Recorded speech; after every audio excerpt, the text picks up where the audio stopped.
This is echolocated, resident military brony, amateur narrator, game master, storyteller, and eccentric announcer.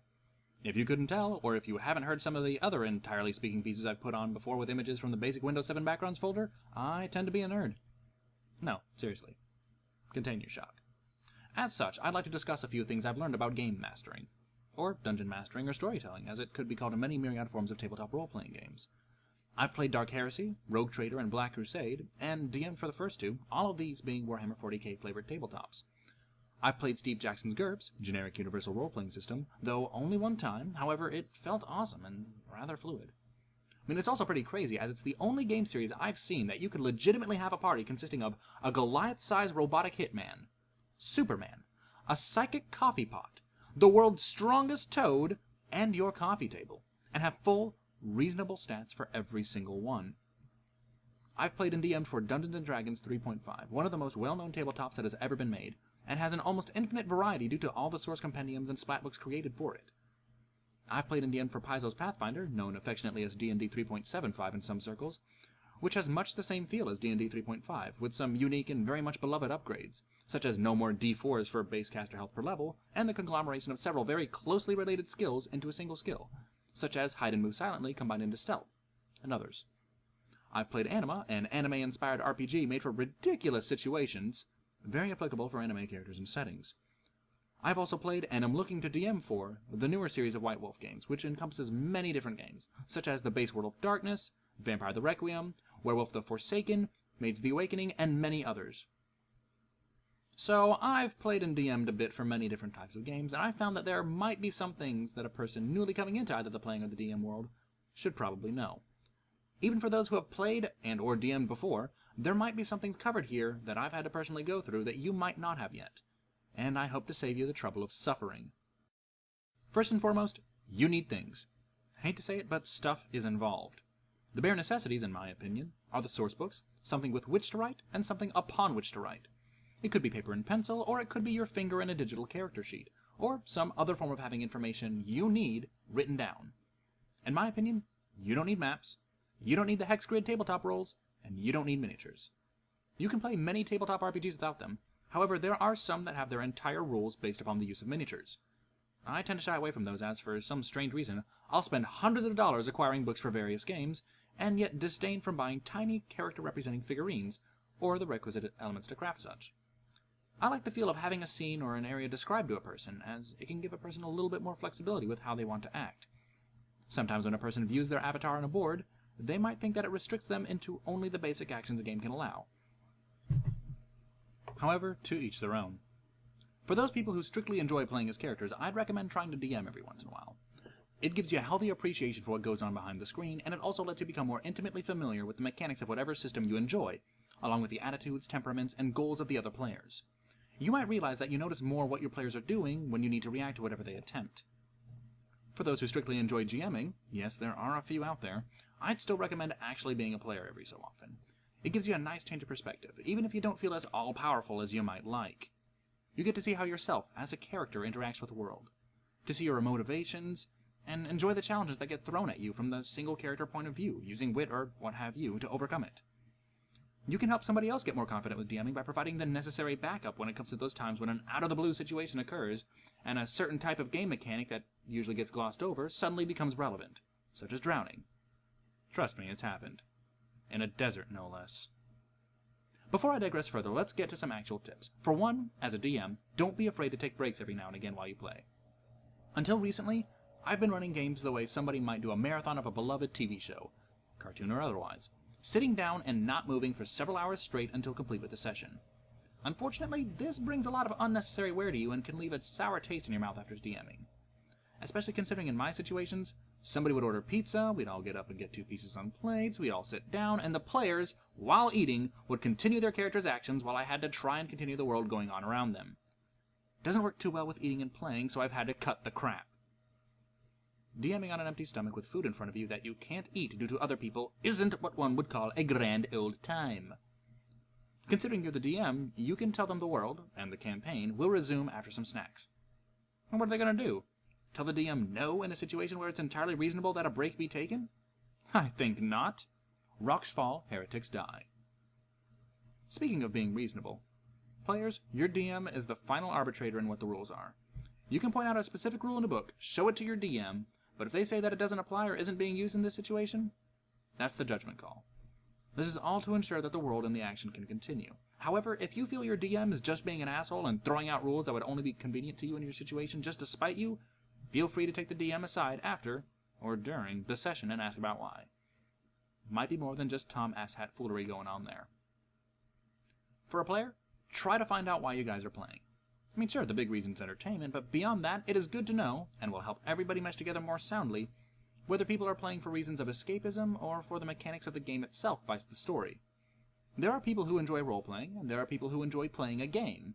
And, not saying the two can't work together or reach a happy medium, but I find it's better to find out what everybody wants from the game before the playing starts, and conflicting ideas on how to play the game bog down or break the actual session.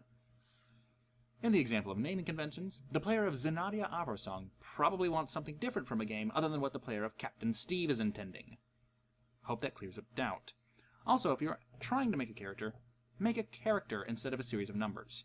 If somebody asks you how strong you are in-game, you shouldn't reply with just a flat number. I mean, would you actually respond that way as a person? While as a nerd, I could appreciate if you mentally equated your own physical and mental attributes to what a game might have them be. I doubt when you're playing in character that you would do so. However, a good way to respond might be if somebody asks you how strong, fast, or whatever you are, is to make comparisons to other tasks or events that have occurred, such as, like, farm work's never troubled me none, or I can catch the apple and the arrow after it's been shot off of your head, or people have always come to me for advice. Odd, considering I said very little. Or even, I could reason and rationalize circles around my teachers. The most difficult of riddles solved in seconds. I was superior, but neglected due to age. Impertinent fools. For DMs and players, should go without saying, but try to know how the game works beforehand. Want to know a good way to rob everyone of enjoyment? Having to look through countless source books to find out the description of something that somebody wants to do, while everybody else stands in the background and gets to dwell upon how they're not doing anything. Repeatedly.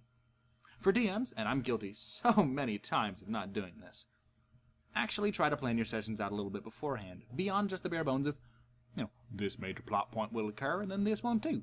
Wonder how they're going to get there. While railroading your party is not advised, neither is setting them about on a task with absolutely no incentives or restrictions other than GM's wrath.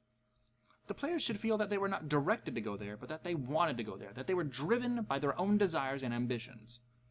It wouldn't feel good if, afterwards, talking about your game, your player said, "Then the DM made us go to this random bullshit castle in the middle of a pocket dimension," or vice, "and then we managed to find our way into this random bullshit castle in the middle of a pocket dimension." I mean, what sounds better to you?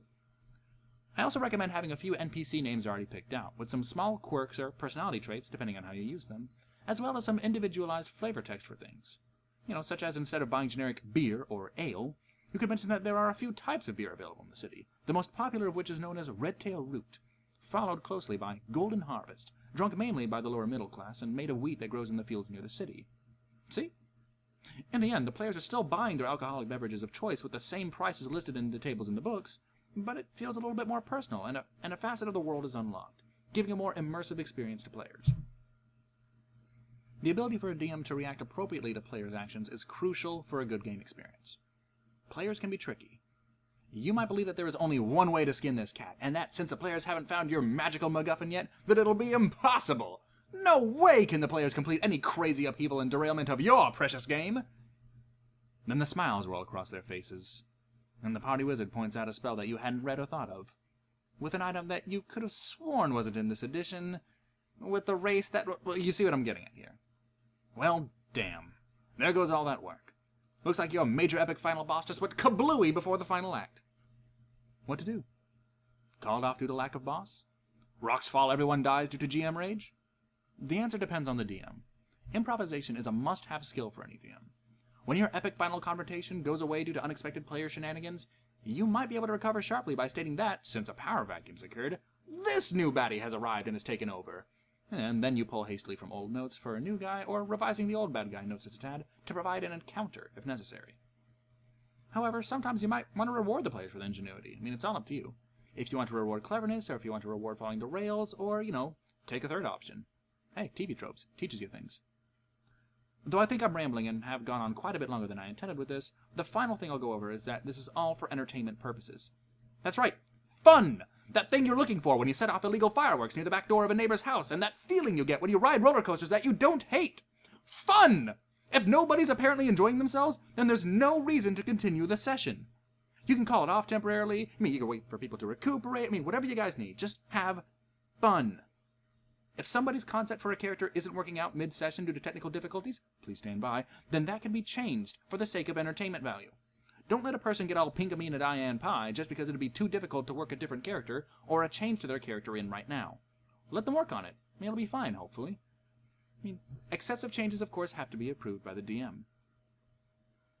So, wrapping things up here, general advice. Have what you need to play. Try to play a variety of things from player to DM, as that'll expand your perspectives. Take breaks, both mental and food, as it will make games more enjoyable in the long run.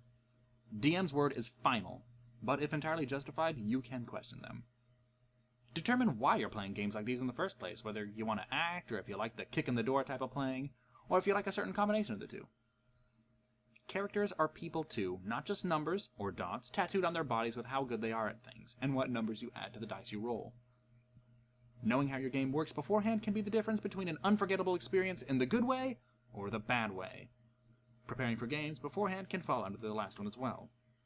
Improv skills are a necessity, as players are clever and can be devious. Most of all, fun! It's all for the fun. Never forget that. This has been a rather long dictation, and we'll probably expound it upon later. Until then, have a good night. This is Echolocated, signing off.